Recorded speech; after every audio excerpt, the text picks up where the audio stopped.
Gitu kan, lu main TikTok, scrolling cewek, terus lu tidur siang.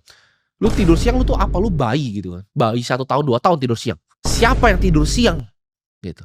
Lu capek ya, kerja gitu. Gue kalau tidur siang mana, gue bahkan nggak bisa tidur siang karena Ya Mas Deputi, maaf, saya nggak tidur, maaf. Saya habis. Tapi habis makan siang, emang paling enak itu ya tidur siang sih di situ. Cuma kayak itu penyakit deh kayaknya.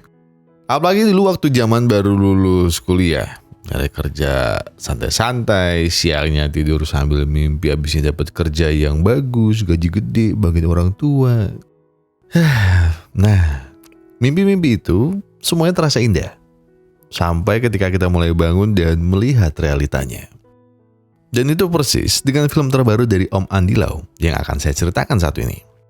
Di sini Om Andi Lau akan mengajarkan apa itu kehidupan nyata pada seorang mahasiswa yang baru saja lulus. Bagaimana kerasnya dunia kerja dan bagaimana orang dewasa mencari uang di masa serba susah seperti sekarang. Penasaran?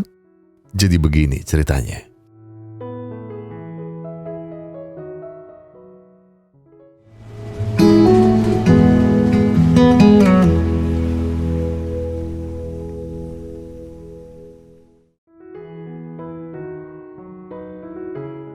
Pria yang menerjang kerasnya kenyataan hidup ini bernama Gohan. Berhasil lulus dengan predikat lulusan terbaik di kampusnya bukan berarti Gohan akan langsung bekerja. Ya sebenarnya bisa aja dia langsung kerja, karena temannya Hao punya ayah seorang sultan dan siap menerima Gohan kalau ia memang butuhkan kerja. Tapi Gohan memegang prinsip anti orang dalam. Ia akan mencari kerja sendiri dan akan mandiri menghadapi dunia yang sangat keras ini. Tapi sayangnya Gohan harus ditampar oleh kenyataan. Cari kerja di ibu kota tidaklah mudah. Terlebih lagi orang tuanya kerjanya cuma jual galon. Dan mereka sangat berharap Gohan segera mendapat kerja. Karena tak mungkin terus-menerus minta uang dan merepotkan orang tuanya, Gohan memutuskan untuk hidup sementara di kosan pacarnya, Hui. Gohan kini telah membuang jauh segala idealismenya dan memutuskan untuk cari kerja apa aja yang penting ada uangnya. Tapi namanya cari kerja di ibu kota, kadang ada aja halangannya. 现在暂停应届毕业生招聘，各位可以离开了，谢谢。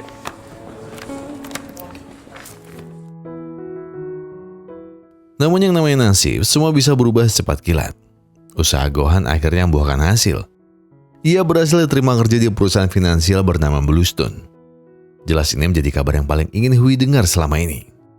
Gohan bisa dibilang sangat beruntung, karena Bluestone ini masuk ke dalam list perusahaan finansial terbaik yang ada di Cina.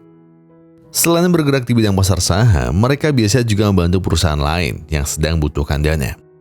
Cara yang kerap kali digunakan Bluestone adalah membantu perusahaan untuk menjual sahamnya secara terbuka kepada publik. Dan Bluestone mengambil sedikit persentasenya dari sana. Sial bagi Gohan, ternyata Bluestone akan memperkerjakan Gohan sebagai karyawan magang.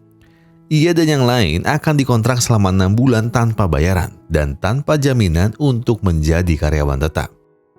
Di hari pertamanya, Gohan sudah mencuri perhatian karena setelan jas dan dasinya yang terlihat murahan. Gohan dicap tak niat bekerja dan mempermalukan Bluestone saja. Tahu kalau kekasihnya direndahkan seperti itu, Hui pun sengaja menggunakan tabungannya untuk bisa membelikan Gohan jas mahal agar pantas jika nanti sudah mulai bekerja. Gohan juga minta maaf pada Hui karena mungkin 6 bulan ke depan ia akan sering merepotkannya. Namun dia juga berjanji kalau ia pasti bisa membuktikan diri dan jadi karyawan tetap di Bluestone. Hari kedua Gohan ada di sana, ia ternyata berhasil menarik perhatian lagi. Gohan ternyata sebelumnya pernah magang di New Life, perusahaan yang dimiliki oleh ayahnya Hao. Melihat pengalaman Gohan tadi, Helen sebagai project manager menempatkan Gohan di tempat Pak Todd Zhang, senior manager paling top dan paling berpengalaman yang ada di Bluestone. Di sana Zhang menawari Gohan minum, tapi ia menolaknya. Katanya ia tak biasa minum-minum seperti itu. Pak Zhang bilang kalau dalam bisnis seperti ini, minum adalah sebuah keharusan. Dan itu adalah salah satu jalan untuk lebih dekat dengan klien. Walau Pak Zhang terlihat ramah, tapi dalam urusan pekerjaan, Pak Zhang adalah orang yang sangat keras. Bahkan ia dengan mantap menolak Gohan untuk bekerja satu ruangan dengannya. Gohan memang lulusan terbaik, tapi sayangnya kampusnya cuma kampus lokal. Dan itu pun swasta. Dan latar belakang Gohan juga cuma dari keluarga tukang galon. Karena biasanya orang-orang yang berkecimpung di dunia bisnis seperti ini, lulusan terbaik dari kampus-kampus di luar negeri, atau minimal, Gohan adalah anak orang kaya.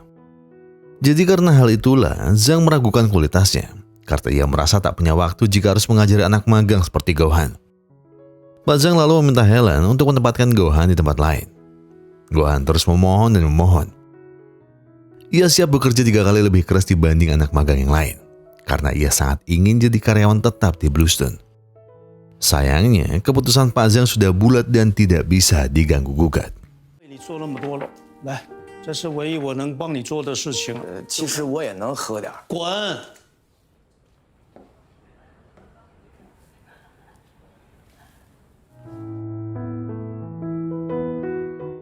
Gohan seolah menolak pergi. Ia masih sibuk melihat Pak Zhang nampak kesulitan dengan pekerjaannya. Dan di sanalah Gohan akhirnya membuktikan pada Pak Zhang kalau ia bisa dan pantas untuk bekerja di bawah arahan Pak Zhang. Namun tiba-tiba Pak Zhang mendapat sebuah telepon dan memintanya datang segera. B2 56，大学期间空余的时候做过代驾，很多车都开过。29，需要那么久吗？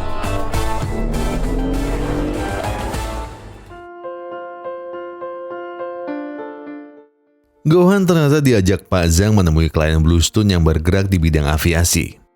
Pak Zhang marah karena pihak klien melanggar perjanjian dan menjalankan tes terbang helikopter tanpa persetujuan Pak Zhang. Bluestone belum melakukan uji coba pada prototip kliennya. Dan jika terjadi apa-apa, maka Bluestone jugalah yang akan jadi korbannya. Pihak klien mulai naik pitam mendengarnya dan minta Pak Zhang untuk menguji saja setiap komponennya kalau memang tak percaya padanya. Pak Zhang tak senang ditantang seperti itu. Dan dia akan menuruti apa yang kliennya tantang tadi. Pak Zhang serius dengan kalimatnya. Ia dan anak buahnya akan membongkar seluruh komponen prototip helikopter yang ada. Gohan juga diminta membantunya. Dan dari sanalah Gohan semakin melihat Pak Zhang sebagai teladan yang baik. Orang yang tegas dan akan menindak apa saja yang tak benar di hadapannya. Namun kejeniusan Pak Zhang masih belum berhenti. Kesalahan yang kliennya buat ia gunakan untuk meningkatkan keuntungan Bluestone sebagai kombinasi dari apa yang mereka lakukan. 听你的。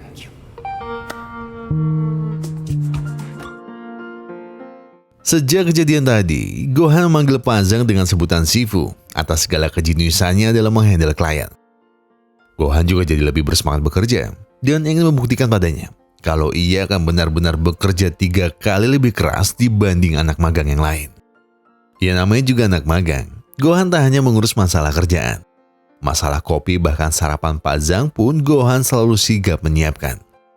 Pak Zhang mengajarkan bagaimana cara Bluestone bekerja. Tak hanya perusahaan besar yang jadi kliennya. Ada juga perusahaan kecil dengan berbagai produk-produk unik yang minta pada Bluestone untuk dicarikan pendanaan secara publik. Kalau sudah merasa ada perusahaan yang cocok, barulah Bluestone menyiapkan senjatanya. Senjata yang berupa proposal IPO. Proposal agar pihak klien mau menyetujui saham perusahaan mereka dijual secara publik. Dan proposal itu harus memberikan profit yang menarik untuk kedua pihak secara adil. Sayangnya percobaan pertama Gohan dalam membuat proposal IPO gagal total dan membuat Pak Zhang marah-marah. 对齐，跟没有生命的垃圾一模一样。出去！ Tapi amarah Pak Zhang tak lantas membuat Gohan patah arang. Ia tak hanya belajar membuat proposal, ia juga belajar tentang produk perusahaan yang akan jadi kliennya. Dan semua usaha itu akhirnya membuahkan hasil. Gohan berhasil membuat proposal yang disetujui oleh kliennya, dan Pak Zhang pun bangga dengan hasilnya.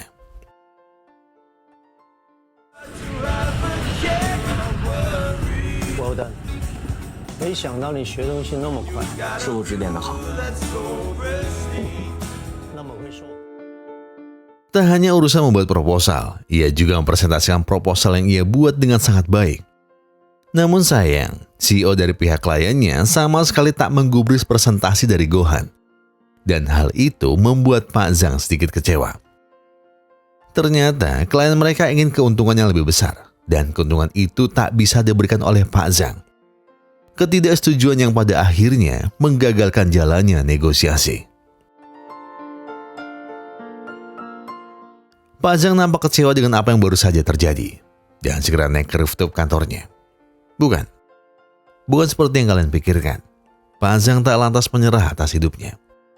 Rooftop kantor adalah tempat favorit Pak Zhang untuk menenangkan pikiran. Ia selalu bercerita pasar-pasar saham sekarang sudah jauh berbeda dibanding dulu. Dulu pasar saham digunakan untuk membantu perusahaan mencari dana dan memajukan perusahaan mereka. Tapi sekarang isinya hanya orang-orang rakus yang rela mengotori tangannya hanya demi mendapat uang yang lebih besar. Dan Pak Zhang selalu memegang teguh dan tak pernah ingin terlibat dalam praktek kotor apapun itu. Karena pada dasarnya, keserakan manusia tak akan pernah ada habisnya. Pagi ini sedikit berbeda dibanding biasanya. Uncle He sudah ada di ruangan Pak Zhang untuk menservis lampu yang meledak semalam. OB kantor yang bernama Uncle He tiba-tiba bercerita kalau ia senang melihat orang-orang lain di sini bisa dapat banyak uang dari pasar saham. Jadi ia berencana memakai semua uang tabungannya untuk ikut-ikutan bermain saham. Sayangnya rencana itu selalu dilarang oleh Pak Zhang. Padahal Pak Zhang dulu pernah menyarankan orang lain untuk membeli saham juga. Tapi ia tak tahu kenapa Pak Zhang selalu melarangnya. Gohan coba menenangkan. Dan mungkin semua itu Pak Zhang lakukan demi kebaikan Uncle He. Hari ini, Gohan mendapat tugas baru dari Pak Zhang. Ia harus buat proposal untuk perusahaan makanan anjing bernama Lucky Dog. Dan tugas itu akan sepenuhnya dibebankan ke Gohan. Gohan menganggap ini adalah sebuah kesempatan. Dan ia akan berusaha semaksimal mungkin demi bisa mencapai kata deal sebelum magangnya selesai. Pada akhirnya semua usaha itu mulai membuahkan hasil. CEO Lucky Dog akhirnya menghubungi Gohan. Idenya untuk buat proposal IPO dalam bentuk majalah adalah yang sangat brilian. Dan hal itu membuatnya ingin bertemu langsung dengan Gohan. Namun jelas, semua ini belum usai. Dan Gohan harus mempersiapkan segala hal sebelum ia bertemu dengan CEO Lucky Dog, Bunana.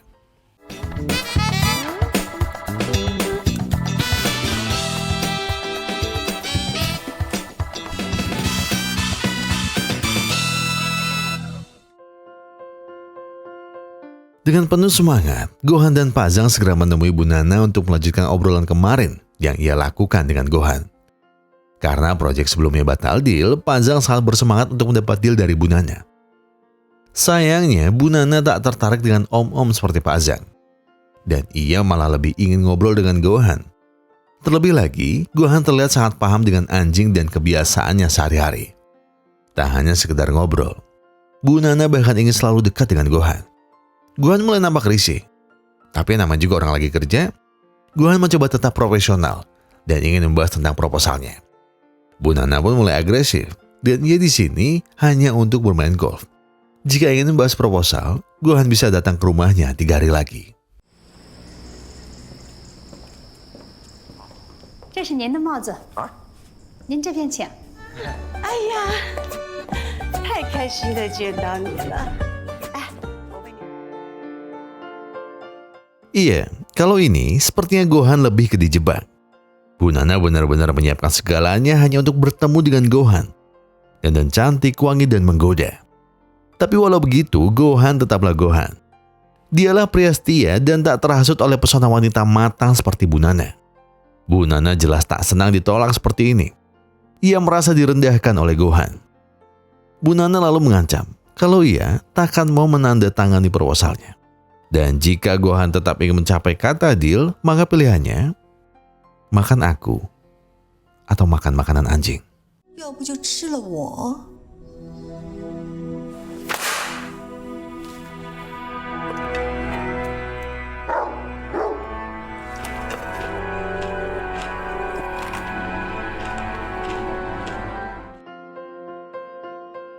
Gohan tak lagi peduli dengan harga dirinya. Ia hanya ingin mendapat tanda tangan Bunana di proposal yang ia bawa. Ia harus menepati janjinya pada Hui. Dan ia akan melakukan semuanya demi orang tua dan kekasihnya.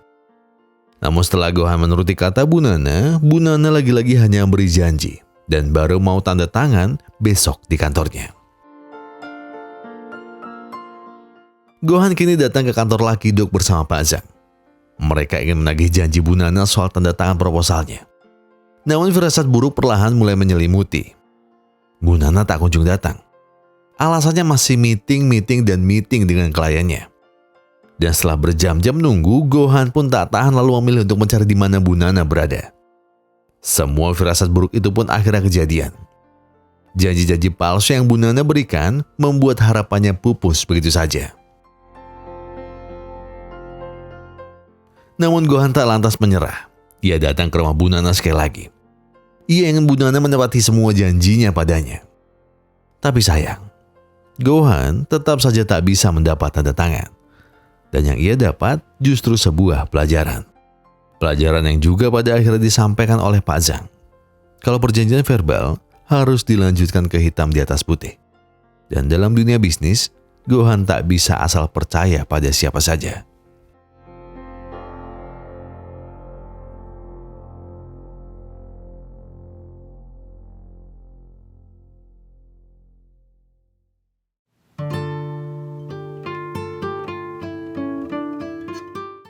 Kini, pupus sudah semua harapan Gohan untuk diangkat menjadi karyawan tetap. Masa magangnya bulan ini akan berakhir dan tak mungkin ada waktu lagi untuk membuktikan pada Pak Zhang kalau ia pantas menjadi karyawan tetap di Bluestone. Belum sempat ia dan Pak Zhang banyak bicara, tiba-tiba Pak Zhang mendapat undangan rapat mendadak. Rapat yang akan didatangi oleh semua petinggi Bluestone. Rapat itu diadakan karena Presiden Direktur Bluestone harus masuk rumah sakit di Australia untuk pengobatannya. Dan karena takut makan waktu lama, posisinya akan digantikan oleh Helen. Sebagai pengganti Presiden Direktur, Helen ingin segera membuat gebrakan besar. Helen ingin menyatukan semua direksi untuk membuat sebuah mega project. Dan setelah Helen menjelaskan seluruh isi proyeknya, Helen minta tanda tangan persetujuan dari semua petinggi yang ada. Dari sekian banyak nama yang sudah setuju, ada Pak Zhang yang memilih untuk tidak tanda tangan. Walau hanya satu orang yang tidak mau tanda tangan, tapi Pak Zhang punya wewenang sangat besar di Bluestone. Karena selain bekerja di Bluestone, ia juga bagian dari komite audit internasional. Jadi ia bisa menunda atau membatalkan proyek itu kapan saja selagi ia ragu dengan rencana yang sedang dibuat. 我是内审委员会成员，我有权推迟签字。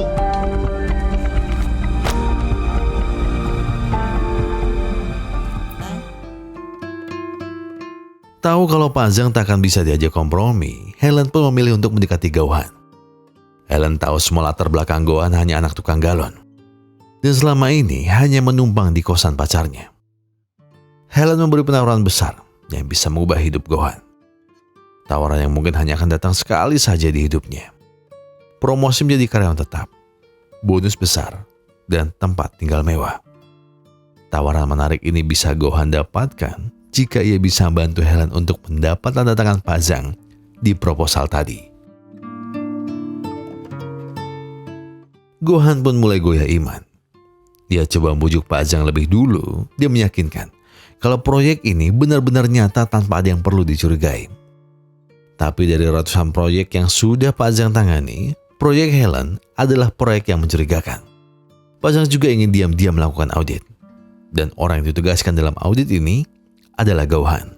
就是我们的一个清洗车间，所有东西在这边清洗，太多的工业原料放在里面。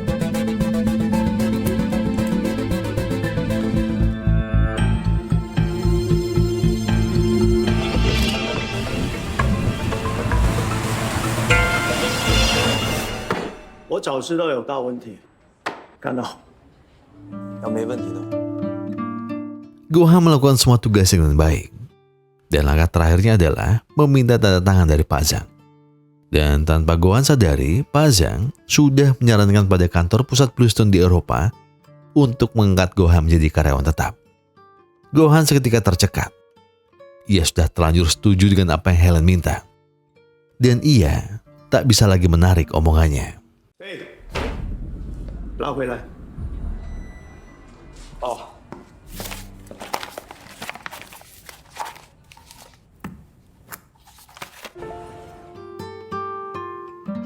Gohan seakan kehilangan akal sehatnya.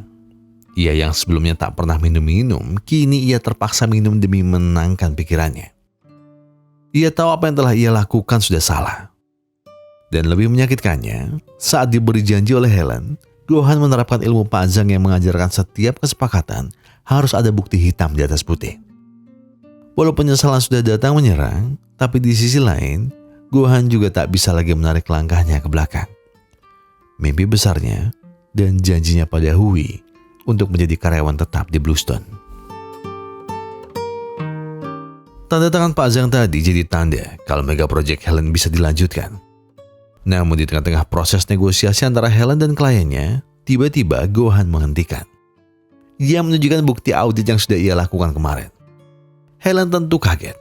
Ia kira Gohan akan berkhianat dan akan meninggalkan semua rencananya. Tapi Helen salah, karena semua ini Gohan lakukan demi sebuah rencana jeniusnya. I suggest we double Bluestone's commission and increase Bluestone's initial shares by 5%. Apa yang Gohan lakukan tadi benar-benar berhasil membuat Helen terkagum-kagum. Ia juga segera menepati janjinya untuk mengangkat Gohan sebagai satu-satunya karyawan magang yang naik jabatan menjadi karyawan tetap. Namun ada yang harus Gohan bayar. Shifu alias gurunya kecewa berat padanya. Pak Zhang sampai memutuskan untuk resign dari sana. Dan ia mengingatkan pada Gohan, laki-laki mungkin bisa dihancurkan, tapi seorang laki-laki tidak bisa dikalahkan. Begitulah prinsip yang selalu Pak Zhang pegang. Tak peduli berapa kali ia akan dikhianati, tapi Pak Zhang akan bangkit lagi. Dan aku tidak pernah mengajarkanmu untuk melakukan ini. Kupikir kau lebih baik.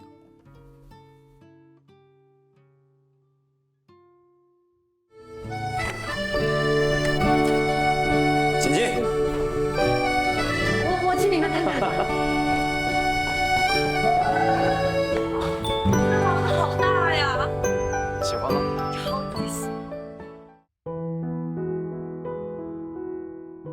Namun di sisi lain, Gohan si anak tukang galon ini berhasil merubah nasibnya.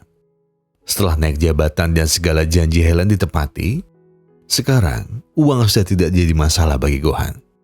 Semua bisa dia dapatkan, bahkan dia tambahkan berkali-kali lipat. Dan akhirnya, Gohan juga bisa menikahi Hui. Karirnya melejit di Bluestone dengan cepat. Tanya Gohan, Helen pun juga begitu. Ia kini menjadi presiden direktur Bluestone yang baru setelah presiden yang lama mengundurkan diri karena alasan kesehatan. Merasa ia sudah punya wewenang yang besar, Gohan pun kini diangkat jadi senior manager dan akan banyak bantu Helen dalam setiap tugas ke depannya. Dan tugas pertamanya nanti adalah ikut Helen ke Hong Kong untuk datang ke pesta salah satu kliennya. Helen dan Gohan pun terbang ke Hong Kong. Gohan coba untuk terlihat profesional. Namun Helen justru mengajaknya berdansa bersama. Helen sangat menikmati pesta itu hingga mabuk dan tidak kuat untuk kembali ke hotel sendiri. Bahkan saking mabuknya, Helen minta Gohan untuk menemaninya malam ini saja.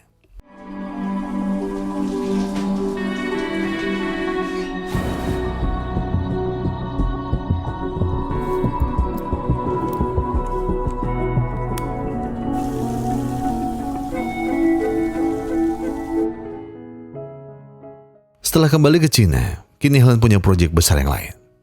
Proyek itu adalah sebuah proposal IPO perusahaan New Life. Perusahaan milik ayah Hao, teman lama Gohan. Di sana Helen buat keputusan besar dan kontroversial. Ia meminta Gohan untuk melakukan pendekatan ke perusahaan New Life. Dan jelas itu ditentang oleh para senior yang lain. Gohan dianggap terlalu muda dan terlalu junior untuk menghandle perusahaan sebesar New Life. Helen tak mau mendengar segala sanggahan yang ada. Ia sudah yakin pada keputusannya. Dan dia minta Gohan segera menyiapkan segala dokumen yang dia perlukan. 也请大家相信我，我绝对有信心，也有能力可以接管这个项目。 Di tempat yang lain, Pak Zhang kini mendatangi makam mendiang ayah kekasihnya, Luna. Ia juga bercerita pada kekasihnya kalau ia sudah mengundurkan diri dari Bluestone. Ia tak benci Gohan sebagai muridnya. Pak Zhang hanya tak bisa bekerja sama dengan orang yang mengkhianatinya. Luna pun senang. Ia sudah berkali-kali bilang pada Zhang, pasar saham hanya diisi oleh orang-orang rakus dan serakah. Ayahnya adalah salah satu korbannya. Dan tak mungkin Luna akan menikahi orang yang mengajari ayahnya untuk beli saham. Iya, dulu Zhang pernah minta ayah Luna untuk beli saham. Namun karena saham yang ia sarankan adalah saham gorengan, ayahnya pun putus asa dan memilih untuk mengakhiri hidupnya. Alasan itulah yang membuat Zhang selalu melarang Uncle He untuk terjun ke pasar saham. 我要再追你，可以啊，真的，我爸听见了啊。你听见了哦。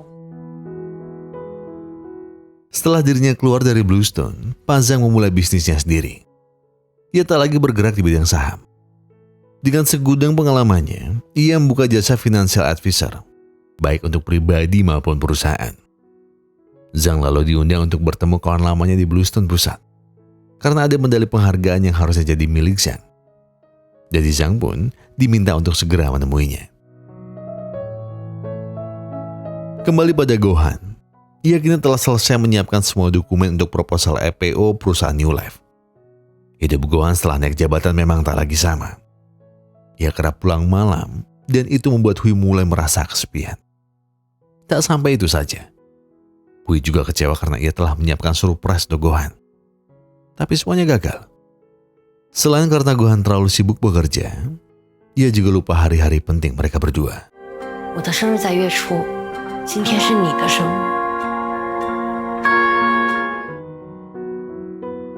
Namun mau bagaimanapun, Gohan harus tetap bekerja dan kembali fokus pada tugasnya. Gohan kembali bertemu dengan Hao di perusahaan ayahnya.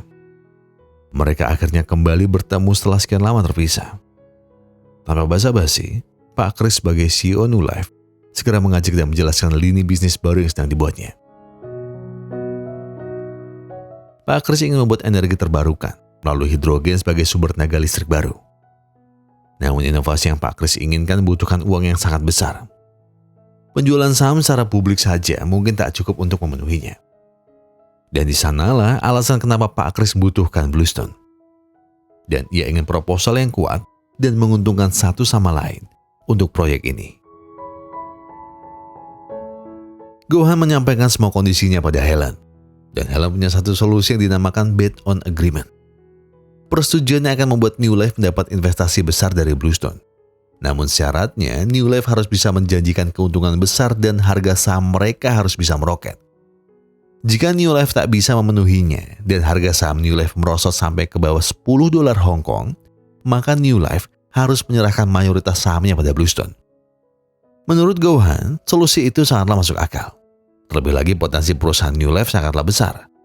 Dan ia akan mengusahakan segala cara agar Pak Chris mau menandatangani kontrak ini. Mendengar rencana Gohan, Hao sebenarnya ragu. Kondisi mereka sedang tak stabil dan menjanjikan kenaikan saham secara pesat jelas sebuah perjudian. Namun Gohan meyakinkan Pak Chris kalau konsep perusahaan New Life akan menjadi angin segar untuk negara mereka. Dan ia yakin New Life akan naik dengan pesat tanpa perlu takut dengan apa yang ditawarkan oleh Bluestone. Namun sebelum menyetujuinya, Pak Chris melempar sebuah pertanyaan pada Gohan.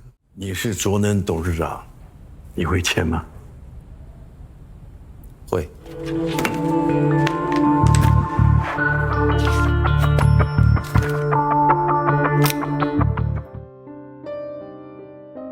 Singkat cerita, saham perusahaan New Life telah berhasil dilisting ke bursa saham Cina.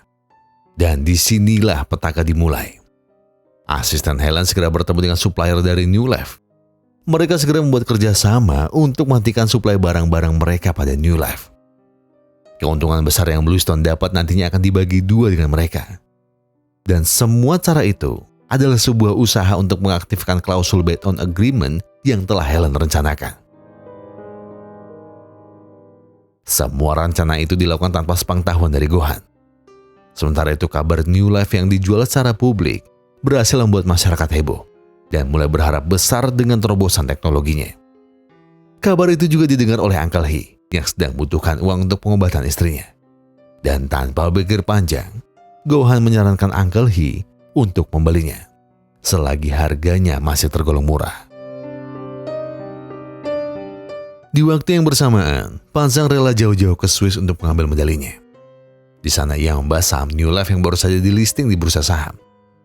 Dan ia tahu kalau Bluestone adalah perusahaan penjaminnya. Zhang sudah mengamati sahamnya tadi pagi, dan ia merasa ada sesuatu yang janggal di sana. Namun sialnya, rekan Zhang juga tak beda jauh dengan orang-orang yang ada di Bluestone. Mereka tak lagi peduli soal adab. Yang mereka pedulikan hanyalah menghasilkan uang lebih banyak.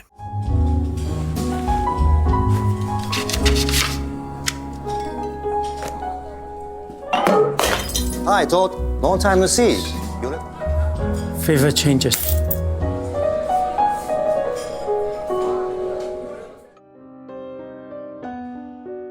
Keberhasilan Gohan memanglah dirayakan secara spesial oleh Helen. Namun di balik itu semua, Helen telah membuat rencana busuk. Helen telah mengirimkan sebuah paket misterius untuk Hui. Dan kabar itu jelas membuat Gohan ingin segera pulang. Hui ternyata sudah mengemasi semua barangnya. Ia kecewa dengan semua tingkah laku Gohan setelah menjadi kaya. Namun puncak dari segala rasa kecewanya adalah paket yang ia terima. Paket yang berisi bukti check-in hotel atas nama Helen dan juga Gohan. Jadi sekarang, Hui tak butuh alasan lain untuk meninggalkan Gohan.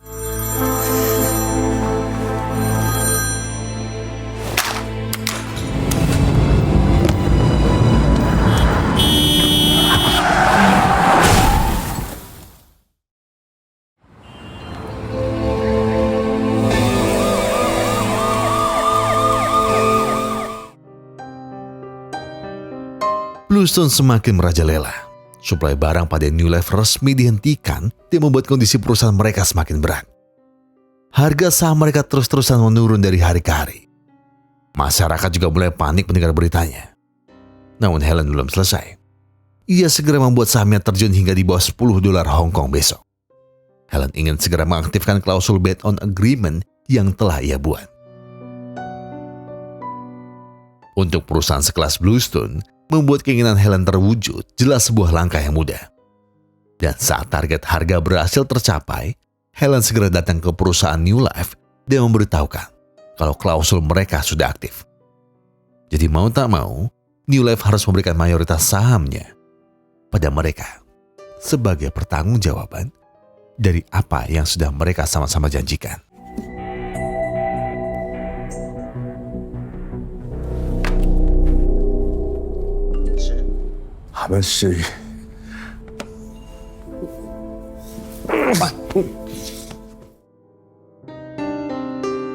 Sementara itu, Gohan akhirnya bangun setelah tak sadarkan diri selama 2 hari. Namun segala sakit Gohan tak lagi ia rasakan saat ia melihat korbannya mengabarkan jatuhnya saham New Life. Gohan mempertanyakan tanggung jawab dari Helen atas apa yang terjadi. Namun Helen jelas tak peduli. Segala sukses yang telah Gohan rasakan adalah ulah tangannya. Jadi jika ia ingin melakukan apa saja, Gohan tak pantas menyalahkannya. Helen balik menyalahkan Gohan, karena ialah orang yang memaksa Pak Kris untuk menandatanganinya. Hingga akhirnya Pak Kris sekarang harus terbaring di rumah sakit karena penyakit jantungnya yang tiba-tiba kambuh. Tak sampai di situ, Uncle He pun jadi korbannya. Ia kehilangan semua uang pensiunnya di saham New Life. Dan yang paling parah, istri Uncle He harus mengembuskan nafas terakhirnya. Tak sepatah kata pun bisa Gohan ucapkan, selain perasaan bersalah yang terus menghantui kepalanya. 叔父，叔叔没事吧？你妈的，他们还有脸来啊你啊！原来是欺骗我们呀！滚！ Hao benar-benar marah ketika ia melihat Gohan masih berani menunjukkan dirinya pada Hao. Kemarahan Hao semakin menjadi-jadi saat ia mendengar kabar dari sang dokter kalau ayahnya harus berpulang selamanya. Pak Zhang yang tak tahu apa-apa kini benar-benar kecewa dengan semua orang yang bergerak di bursa saham. Dan ia memutuskan untuk liburan ke luar negeri bersama Luna. Dia sudah lelah dengan semua ini. Namun baru saja sampai mereka di bandara, tiba-tiba ia dihubungi oleh Gohan yang sedang berdiri di tempat favoritnya dulu saat di Bluestone. Jadi mau tak mau, Zhang pun meminta izin kepada Luna untuk menjemput muridnya.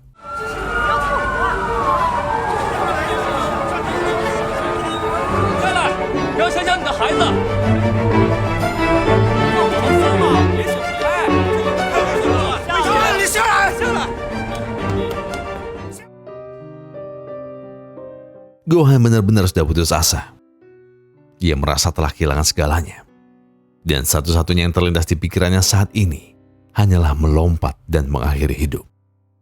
Di kepalanya ada satu nama yang mungkin bisa membantunya. Pak Zhang. Tapi Pak Zhang sudah terlalu kecewa.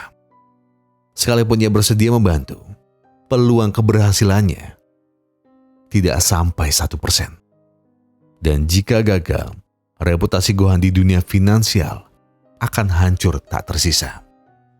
Atau dalam artian, Gohan tak bisa lagi berkecimpung di dunia finansial sama sekali. Namun Gohan mengatakan sesuatu. Laki-laki memang bisa dihancurkan, tapi laki-laki tidak bisa dikalahkan. Dan ternyata semua ini ia lakukan hanya dengan sengaja agar Zhang mau datang kembali. Karena sebenarnya ia sudah memiliki solusinya. Hanya saja ia tak bisa melakukannya sendiri. Aku mohon bantuannya sekali lagi, Sifu.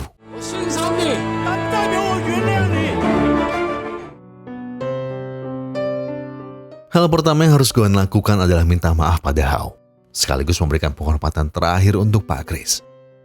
Karena Gohan akan membantu Hao mengembalikan mayoritas saham milik ayahnya. Mungkin ia tak bisa membuat ayahnya hidup kembali, tapi Gohan ingin membantu Hao mengembalikan legasi yang telah ayahnya bangun. Hao menerima permintaan maaf itu dan mengajaknya untuk bertemu Pak Zhang. Gohan sedikit menjelaskan berbagai trik untuk mengembalikan mayoritas saham milik mendiang ayahnya. Zhang juga sudah memberikan 2 opsi untuk Hao dengan berbagai resiko yang berbeda. Dan setelah mempelajari 2 opsi yang diberi Pak Zhang, Hao akhirnya memilih salah satunya. Ia akan bertaruh semua hidupnya pada opsi kali ini demi tidak kehilangan apa yang telah ayahnya bangun sejak lama. Rencana pertama yang dilakukan adalah menemui Helen dan bilang kalau klien Zhang ingin membeli semua saham New Life yang Bluestone miliki. Zhang telah menggandeng Sultan asal Timur Tengah demi meyakinkan mereka. Namun Zhang juga tahu permintaan itu akan ditolak mentah-mentah. Dan disitulah rencananya. Zhang minta pada anak Sultan tersebut untuk mengirim tweet yang akan membantu Hao sekuat tenaganya. Tweet yang pada akhirnya membuat Helen mulai ketar-ketir. Karena jika mereka tak bisa mengontrol mayoritas saham New Life, maka pamor Helen akan hancur berantakan di depan Bluestone Pusat. Gohan bukannya tak punya tugas. Ia kini bekerja sama dengan salah satu sekuritas. Dengan membawa nama Hao sebagai CEO New Life, ia akan mencoba untuk menaikkan saham New Life dengan memborongnya di harga yang rendah. Saat harga saham itu mulai naik, harapan mereka hanya satu. Helen panik dan menjual semua saham New Life yang dimiliki oleh Bluestone. Dan sebelum Helen panik, Zhang akan terus menaikkan harga saham itu.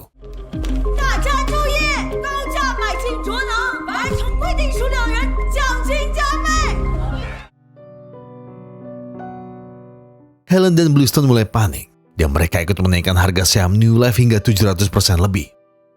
Tapi Helen sudah terlambat karena Zhang dan Gohan sudah menguasai mayoritas saham New Life.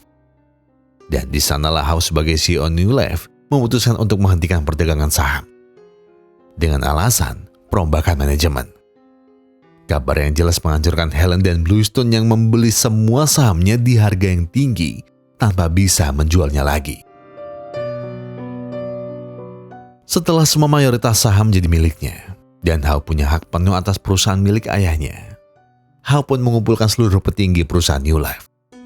Hao mengambil keputusan berat. Dia memecat semua pegawainya dan mempilotkan New Life. Semua ini ia lakukan demi membatalkan kontrak mereka dengan Bluestone. Sebagai gantinya, Hao akan membuat perusahaan baru dan tetap memperkerjakan karyawannya kembali, ditambah dengan bonus bagi mereka yang mau tanda tangan kontrak sekarang.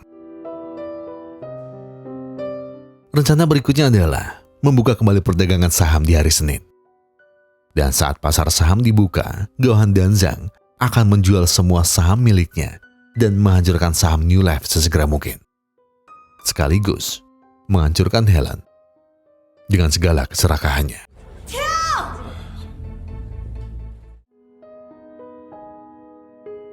Pengawas pasar saham mulai mencurigai aktivitas yang tak wajar dari perusahaan New Life.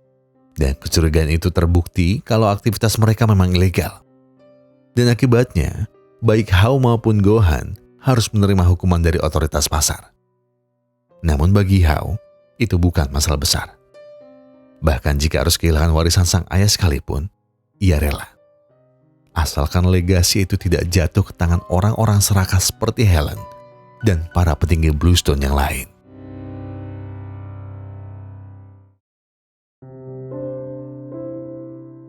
Helen jelas jadi orang yang paling marah atas apa yang sudah Gohan lakukan. Namun dia tak pernah menyesali apapun yang ia lakukan jika itu demi kebenaran. Justru Gohan bisa belajar dari Helen. Kalau kekayaan tak lantas membuat orang merasakan cukup. Gohan sendiri siap menanggung semua resikonya. Setidaknya, ia dihukum demi sebuah kebenaran, bukan demi sebuah keserakahan. Kini waktunya bagi Gohan untuk memperbaiki kisah asmaranya lagi. Ia ingin menjelaskan kesalahpahaman yang terjadi dengan Hui. Dan ia ingin kembali memperbaiki semuanya. Dan tak hanya Gohan, Pak Zhang pun juga akhirnya memberanikan diri untuk melamar Luna. Zhang telah berjanji pada dirinya sendiri kalau ia tak akan terjun ke bursa saham lagi. Karena ia akan membangun bisnisnya kembali bersama Gohan. Dan juga Zhang tak lupa untuk mengajak Uncle He di kantor barunya demi menebus kesalahan yang sudah Gohan lakukan. Karena Zhang juga ingin mengajarkan pada Gohan cara untuk menjadi kaya yang benar. Kaya tanpa perlu mengkhianati ataupun menjebak orang lain. Memang terkadang mata kita terlalu buta hanya untuk mendapat harta maupun tahta. Dan terkadang kita tanpa sadar melukai hati orang-orang yang ada di sekitar kita. Saat mengejar kata sukses, kita terkadang seperti menggunakan kacamata kuda. Berjalan lurus terus ke depan, tanpa peduli apa saja yang kita injak dan kita rusak. Kita kerap kali mengorbankan banyak hati pada sesuatu hal yang tak bisa dibawa mati. Karena pada dasarnya, kesuksesan yang tumbuh dari air mata orang lain tak akan pernah terasa manis saat sampai di puncak tertinggi. Karena hati yang dilukai akan terus mengiringi. Sukses yang sejati bukan soal tinggi pencapaian, tapi tentang siapa yang tetap kau jaga di sepanjang perjalanan. Saya Gogon dan segenap tim Putra Glory mengucapkan terima kasih. Terima kasih buat yang sudah menonton video sampai habis. Terima kasih buat yang sudah memberikan like, memberikan komentar, subscribe dan juga memencet tombol thanks ya. Yang mana coba tombolnya? Nah, yang ini loh. Karena apapun yang kalian lakukan untuk channel ini sudah bantu channel ini untuk berkembang sampai hari ini. Sumpah, semuanya itu karena kalian. Oke, jadi sekali lagi dari saya mewakili yang lain, semua tim Batin, terima kasih ke kalian semua. Dan sebagai penutup saya pengen bilang ke kalian kalau kalian lagi banyak masalah dan itu berat banget, yang tenang. Oke, nggak perlu buru-buru, nggak perlu nyusu-nyusu. Selesaikan semua dengan kepala yang dingin. Dia sekarang tarik napas, buang, tenggak kopinya, ambil koreknya dan sebatin aja dulu.